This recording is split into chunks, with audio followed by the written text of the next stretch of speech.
If I were to tell you that any player in any sport had two rings, you'd probably assume that they were really good. And in the case of WhoRU, you'd be right. But not because of those rings. WhoRU was infamous for not only having the longest playing career of any player in Overwatch esports, but also for earning two rings on the bench while still being regarded as one of the best Genji players to ever touch the game. Today, we're going to talk about the Genji legend and take a deep dive into WhoRU, going over his 8+ year career and seeing what makes this guy so special. Now, before we get started, you know the drill by now. If you like my content, leave a like, subscribe, and leave a comment on this video. These things will help support me and it allows me to make more videos like this, so subscribe for more. You can probably tell, my voice is a little messed up. I've been a little under the weather the last couple of days, but a video's gotta come on out. So, let's get started. WhoRU began his career all the way back in 2017, when he joined Lunatic High, which, if you weren't around the scene back then, Lunatic High was one of the best teams in Apex, being stacked with talent like Ryujay Hong, Toby, Miro, and of course, WhoRU. This team really made a name for themselves in Apex Season 2, where this team went on a wild run, making it all the way to top 4, where they would narrowly beat Meta Athena 3-2, which notably featured players like Saya Player and Libero. In the Grand Finals, Lunatic High would defeat Runaway in one of the most legendary matches of all time. This match was a 7-map monster and is considered by many to be the first truly elite match in Overwatch history. The team they beat, Runaway, would later become the 2019 Vancouver Titans, featuring players like Stitch, Hoxall, and Bumper. WhoRU would end up winning the finals MVP and quickly established himself as an elite Genji player and a young guy with a lot of potential. In Apex Season 3, WhoRU and Lunatic High would run it back, now being pretty well known as a top-tier team, dominating through the group stage before being sent down to earth by Team Kongdu Panthera, which had a couple players you might have heard of, like Birdring, Void, Fissure, and Rascal. After surviving in the playoff bracket, Lunatic High would once again meet Kongdu Panthera in a rematch in Grand Finals, and this match just might be the single greatest game in Overwatch history. If that previous 7-map series was elite, this series is in a tier of its own. These teams battled back and forth across 9 brutal maps for over 5 hours. Yes, I did say 9 maps.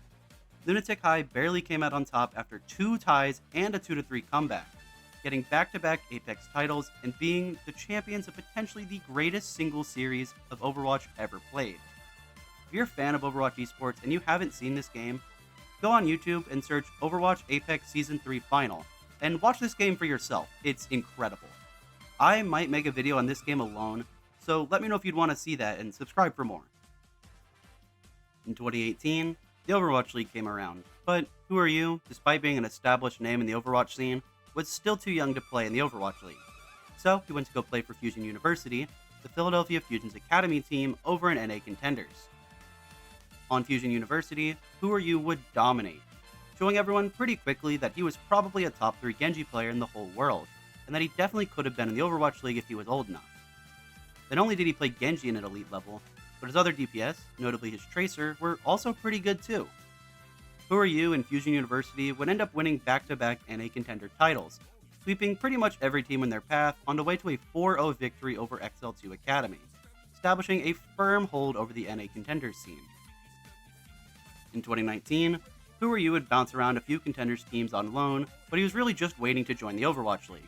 And in 2020, he was finally able to join on the NYXL. However, we wouldn't get to see him as much as we'd like. WhoRU was a part of a 5-man DPS rotation featuring legends like Safe Yolbi, Libero, Nene, and Hoxall, so he really had to fight for playtime.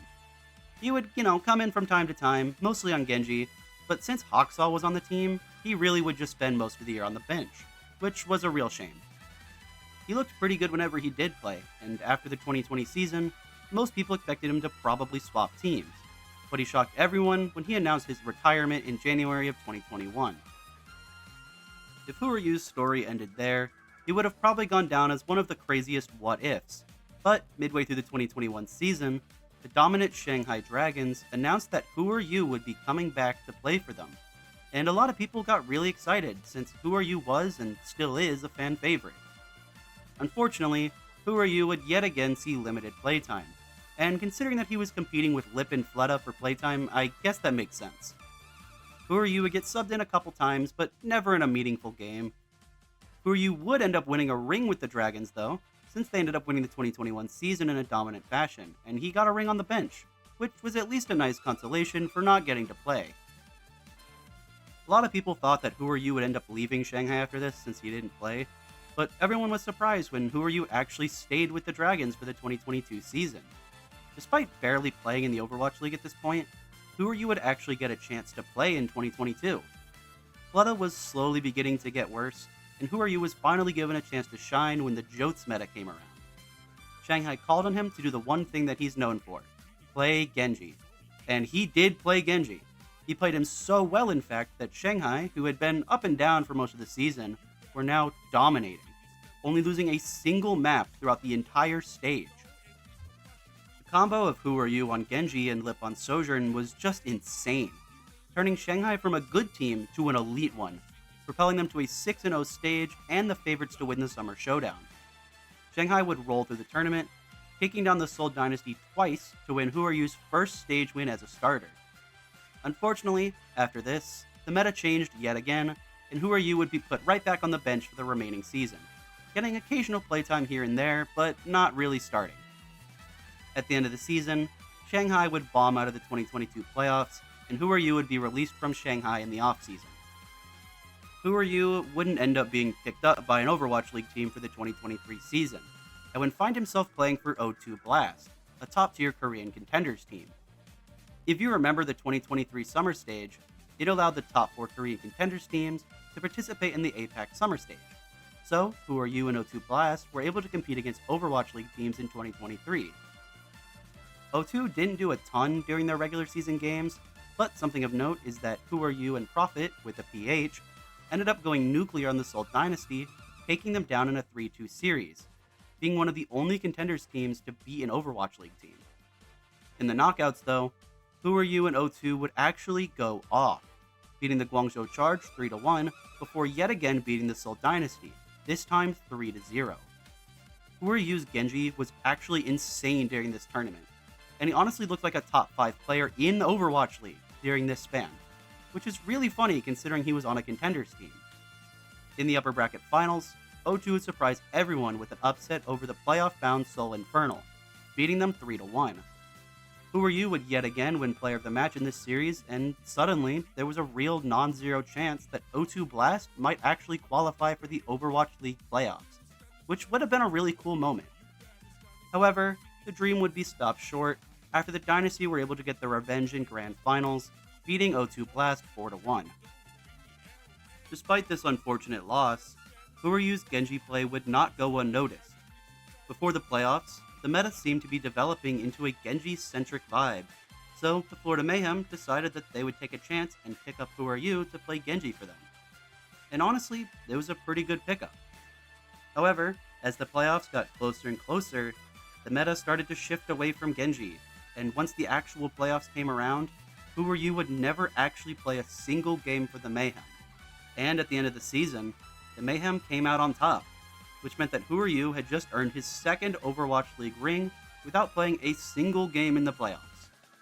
Most players don't earn a single ring in their entire career, and WhoRU is up there with elite company like Violet, Smurf, Fielder, or Hanbin with 2 rings, despite WhoRU not playing for either one of them. I've made jokes about this in the past before, but WhoRU really is the bench champion. Crazy Raccoon or Zeta want to get past Falcons this year and win OWCS Season 2? They need to sign WhoRU to sit on the bench, and they will get that ring guaranteed. Speaking of OWCS Season 2, WhoRU is actually still playing, being signed to WHEY currently over in Korea. This team was not really thought all that highly of going into OWCS Season 2, and they shocked a lot of people by being a top team in Korea, managing to go 5-3 in the regular season and even beating Team Falcons in the group stage. WhoRU, yet again, has been another major contributor to their success, with his Genji just being on another level. WHEY would end up placing 4th, which was good enough to qualify them for Asia Stage 2. WHEY would end up beating all of the non-Korean teams, but they just couldn't overcome Crazy Raccoon, Falcons, or Zeta, and they would finish in 4th place. Despite this 4th place finish, this was still a really good placement, and a lot of the success on this team was due to WhoRU, who even after all this time has still got it. There are very few players who have been playing as long as WhoRU has, and he's only 23, which is pretty young considering he's been playing this game since before 2017. WhoRU has been a staple of the Overwatch esports scene since its creation, and despite his unorthodox career, he's still managed to get 2 rings and a few stage wins, and he cemented himself as potentially the greatest Genji player of all time. Even after all these years, it's nice to see WhoRU still competing and still being one of the best. Overwatch esports wouldn't be the same without the Genji GOAT. Thank you all for watching this video. If you liked this video and you want to see more from me, leave a like and subscribe to the channel. It's the easiest way to support me. If you want to see videos on any other players, leave a comment to let me know who you'd like to see. If you're still watching, you probably like my stuff at this point, so go follow me on Twitter for more, link in the description. I've got videos on Jonak and the Champions Clash coming up, so subscribe for more. Again, apologies for my voice. I've been sick the last couple days and I wanted to go ahead and record, so I hope it wasn't too unbearable to listen to. With all that said, thank you for watching.